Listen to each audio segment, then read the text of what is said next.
This segment is going to be different than what we usually provide. It's personal. I'm asking the indulgence of my audience and of the listeners, because this is very emotional. You can clearly hear it, and I can't hide it. But I want to make sure that this is done, and it's done properly. And that it's put on the record what the life of Kaz Bednarczyk of the North End, West Kildonan, who passed away last week in a car accident, of what Kaz's life meant to literally thousands of people, not just in Winnipeg, but across Manitoba. In northwestern Ontario, we had travels down, I think it was to Palm Springs. Was it Palm Springs he'd take cars? He was a colorful individual, and eccentric would be a good way of describing him, but by no means the only way of describing Kaz. He was one of the only people that knew me during the period of time that I met the woman I married and had children with. And I did not know him. He was a few years older than us. And after my father died, I did not go to university the next year. I took a year off.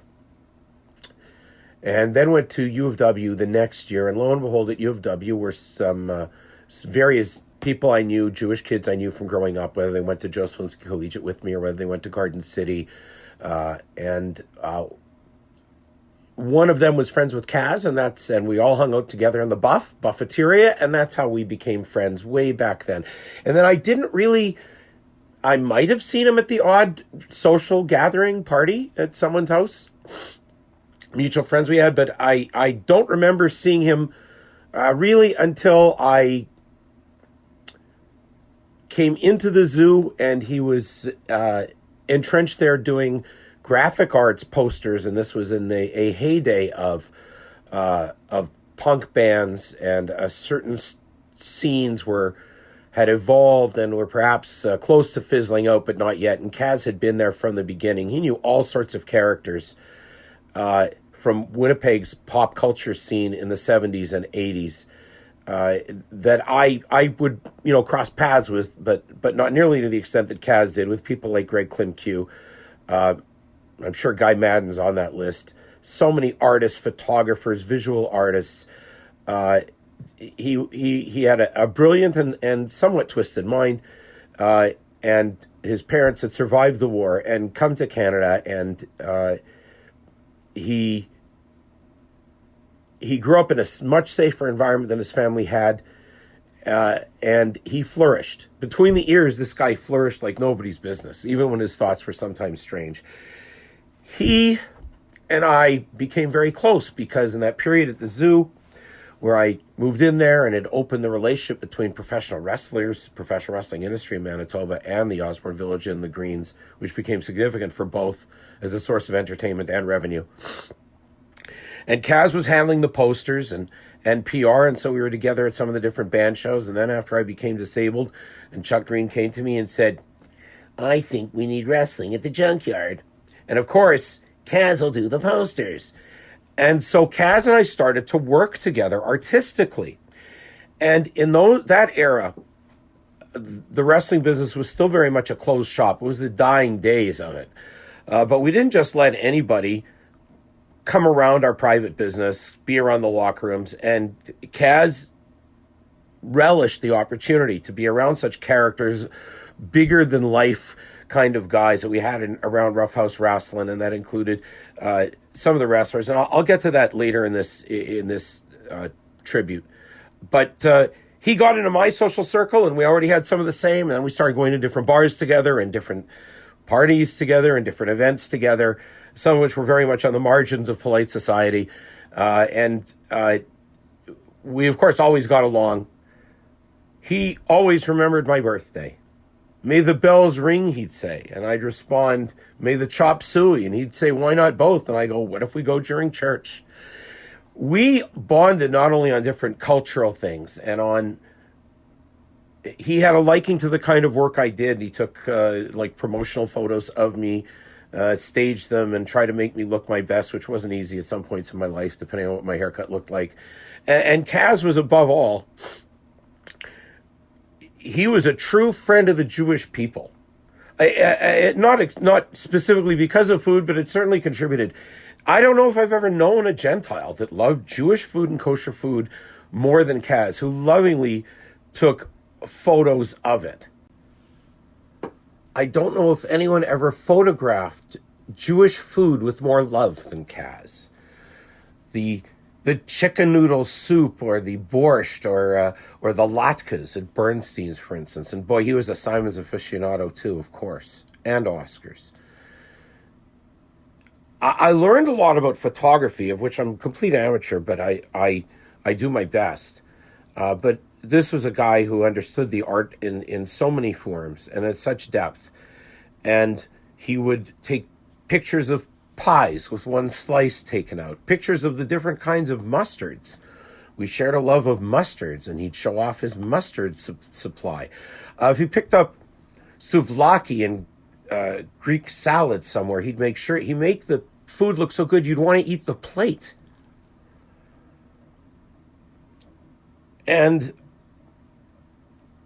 because I've had a life that's been pretty isolated, don't have close family nearby, never hung out with a rich crowd, he'd message me. He'd come around sometimes in his Jeep, sometimes on his scooter, sometimes on his bike, depending on whether he's at the zoo or whatever. I come by now, we go for a bite. My treat, see you in 15, leaving now.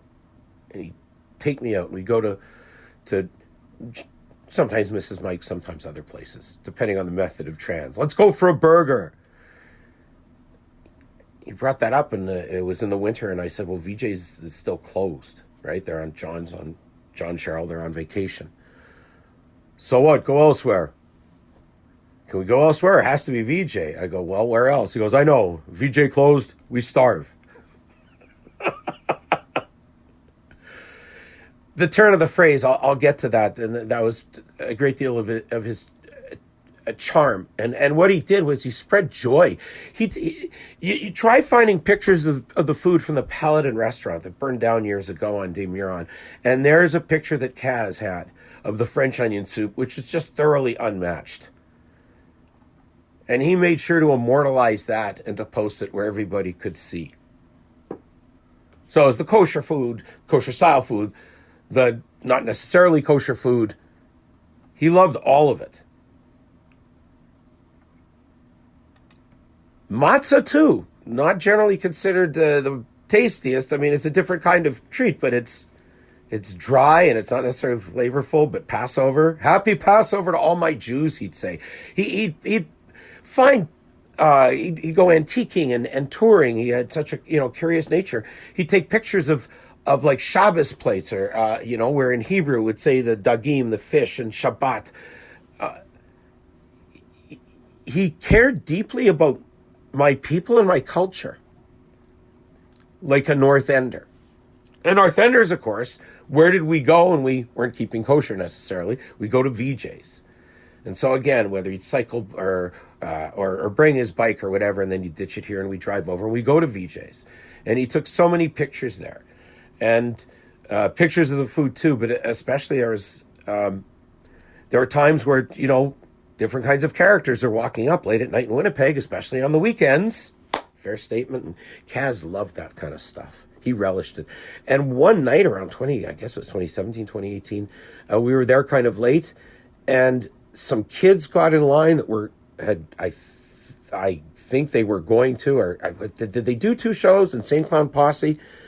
And here are these two juggalettes and a juggalo, and you don't see that in Winnipeg. And I told them that I had actually, in Los Angeles, during their foray into the wrestling industry at the Olympic Auditorium, I had hung out with the ICP. And was like I was a rock star to these kids. And Kaz took pictures of that and took pictures of me with them.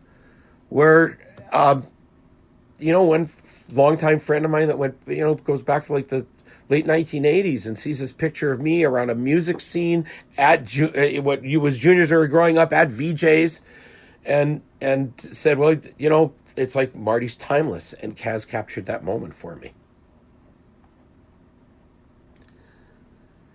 He'd go all over on trips. He went to Poland. He'd send me pictures of the synagogue. He found a klezmer CD for sale. The revitalization of Jewish life in Poland. He was always connected to communities wherever he went, especially to his own. So much of our own work here on the Great Canadian Talk Show. And he was, of course, a supporter. He'd reflect the everyman concerns about what was going on with traffic or crime and in the North End affecting his elderly mother, who he loved with all his heart. And, he'd take pictures of the frustrations, bike lanes right near the hospital. He hated them, just like every other sane person. I mentioned that he'd take pictures all over. And like myself, with a severe addiction to like old-looking things, old-style things, scratch paper, or notepads from different companies, so old that these are from, I guess, the 1940s with only 5 numbers instead of even 6, or as opposed to the 7 that we had. Eventually, Kaz's life took him more and more into rural Manitoba, and he was a tremendous photographer of nature. Winter scenes, the snow as it had fallen, the trees and with the snow coming down, stands of trees, remote buildings, the way the sun would rise and set, the streams being fed by the melting snowbanks. He captured all of these things, gnarled branches that he would eyeball and spot and frame. Honeycombs, wasps' nests, airplanes of all variety. One picture he took is of the RCAF plane on West Portage Avenue, and I was so happy to see he had taken that picture because someone I never met, the father of the woman I married, the grandfather of my children, helped build that.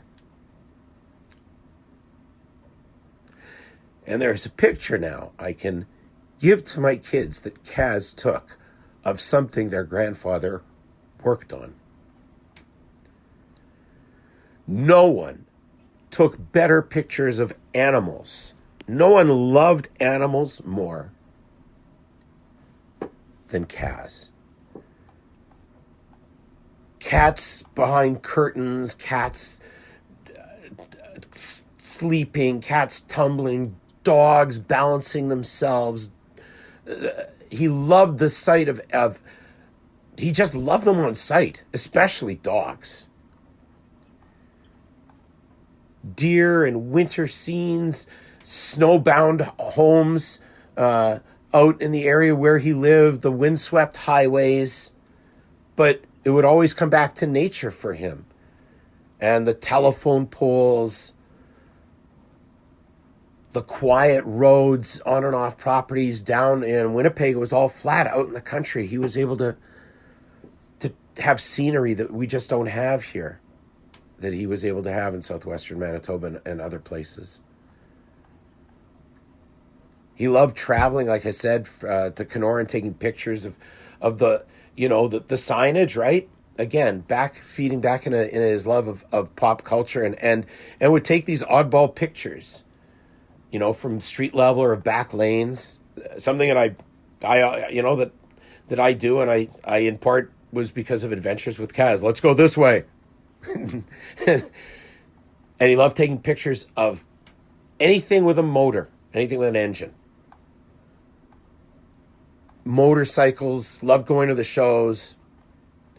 Old clunkers, antique trucks, the signs in shopping districts, what are they? I can't remember the phrase right now.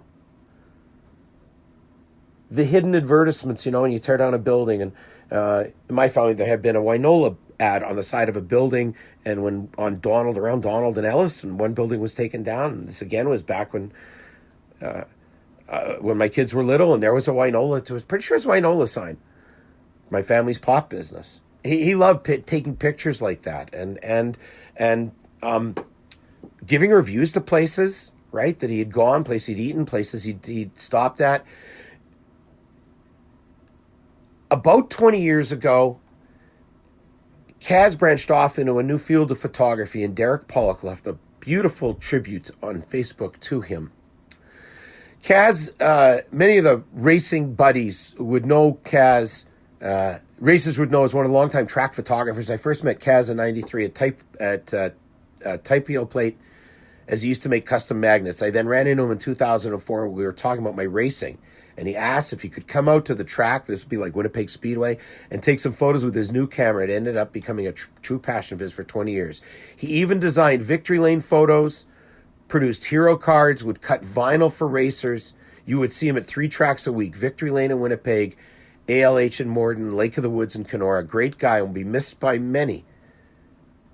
It will be missed as many would pass him on Highway 75 riding out on his scooter in the early days with a roll of vinyl hanging out of his backpack and an order of hero cards. And sometimes he'd come back to our office in St. Boniface. Godspeed, Kaz. And he provided some photos of Kaz's work. He captured joy. What did I say before? He spread joy. He'd take pictures in their natural element and show them the joy of life and the activities that we, particularly in Western Canada, find as our experiences. And he also understood the other side of things, because there was nothing weirder than Osborne Village, and nothing had more characters than Osborne Village. And because of our association through the zoo and through the Greens, Kaz loved taking pictures of the village, of the zoo, and of kitschy things, which brings back around to where this started, and the fact that Kaz became friends with many of my friends who are also affected by his passing. Not just artists, not just dancers, not just photographers, racers, historians, musicians, florists.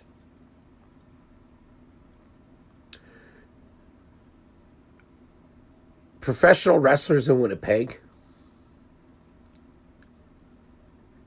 really got along with Kaz, because he became part of our little upstart little group, and he loved action, and he loved being around clever people and people that were working on ideas and trying to move forward. And he did us the favor of taking the first promo pics for Roughhouse Wrestling, and that established the tone that these were guys that looked like wrestlers, that had personality, that conveyed a certain kind of athleticism and meanness. And as Chuck Green promised, because Chuck wanted the Junkyard to succeed, and he wanted all ages programming on Sundays, and Marty and Cheech were going to do it for him, and Kaz was going to help us. And that's exactly what happened.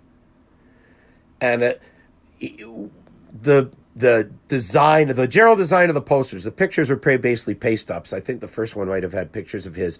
But that look with the Junkyard logo, door prizes, T-shirts, food, soft drinks, reggae band. Chuck's great idea. Let's have a band at intermission. Reggae band. It was still a hell of a show. And he would take these promo pictures that we would then be able to use in advertising. He taught me a lot about how to think of graphics, and that came into play with other work I've done, such as with this program.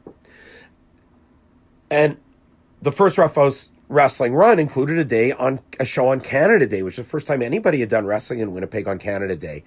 And lo and behold, 10 years later, Chuck and Dave think it's a good idea to put wrestling on again 10 years later. And Kaz created a postcard showing how just ridiculously packed and busy and happy it was, and from different years. And his pictures became the centerpiece of us selling the shows, our posters about the shows and the seminars we were putting on, and the Hall of Fame ceremony. And he loved taking pictures around the ring and showing the crowds and showing the people in particular, there was one of the wrestlers who was a bit crusty. But Kaz had a way about him, and he loved to mangle language, and so did wrestlers. He is the person that invented the phrase, instead of let's go for a beer, it's like, we should go and consume barley-based beverages. And everybody started talking like that, barley-based beverages. The whole concept of when I became a DJ, which he helped me with immensely, with the music and just, keeping an eye on things and stuff. Because you could have 3 or 4 things going on at once that you're trying to manage and keep an eye on and time out and whatever. And he was he was like a right-hand guy, and always had the Green's best interests at heart too, and the waitresses. Like it was all quite a team, and he was taking promo pics for the dancers, and we never called them strippers because we would never do that, and it was never like jamborees. So when I got in there, it was the same time Kaz did, and it was like, no, this is ballet in the bar. He invented the term ballet in the bar to provide some dignity, some class to performers who are entertaining crowds that were glad to sit there and enjoy a beverage, enjoy a wings or a steak or whatever. And those Friday afternoons, they were something else. And Kaz helped make that a success. He helped make the work I did for the Greens a success. That had a lot of meaning. And one of the wrestlers involved was a guy named Bruiser Bastien. And Bastien would parry back and forth with Kaz, and they both loved watching silly situations unfold with people making dubious decisions and perhaps somewhat altered states parties and such things, just the usual goofery that would go on. And they became very close, Kaz and Baz. And Bastien passed away about a year and a half ago. And there are many pictures, like the best pictures there are of Bastien, of Jean-Claude Abraham, himself actually a descendant of Louis Riel, which he did not know, which would have surprised him, and that Kaz was plenty surprised about. The pictures that best memorialize our friend Bastien were taken by Kaz on Canada Day up in the ring in front of the zoo. And we would reminisce often about things that can and can't be talked about in polite company, and the wonderful life experiences we had, and the values we shared, and our concerns for what was happening to our country and our generation and our generations to follow. And he spread joy. Let's go for something to eat. Let's go for a ride. Let's go check this out. Look at my new camera. Let's go through that box over there, especially in my house. Happy New Year, Marty, he'd type at me. Text.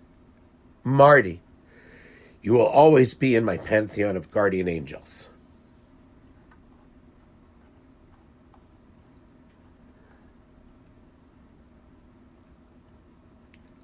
And so on behalf of all the friends of Kaz, Kazmo, Kazimir, I wanted to let everybody know what a wonderful human being we have lost in this accident, who will be forever remembered and valued for the happiness he brought and the joy he spread in our community, and in fact, he had friends around the world. Gone too soon, and will always be missed.